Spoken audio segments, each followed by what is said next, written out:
శరీరానికి అద్భుత శక్తి ఉందని చెప్పాను. అది ఒకసారి మీకు ఒక చిన్న ఉదాహరణ చెప్తాను. ఏంటంటే ఇప్పుడు చూడండి, మనము లేచిన దగ్గర నుంచి ఎన్నో పనులు చేస్తూ ఉంటాము, టైంకి చేస్తూ ఉంటాము, అలాగే టైంకి విశ్రాంతి తీసుకుంటూ ఉంటాము.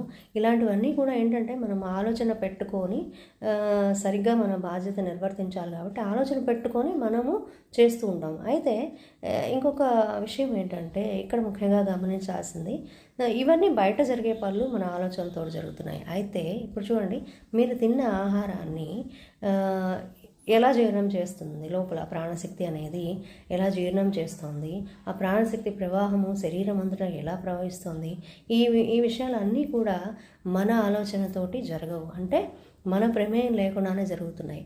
అంటే ఏంటంటే లోపల ఉన్న మన ఆత్మశక్తి, పరమాత్మ శక్తి, అదే ప్రాణశక్తి మనకి ఎంతో అద్భుతంగా మన శరీర జీవన విధానాన్నంతా నడిపిస్తుంది. కాబట్టి ముఖ్యంగా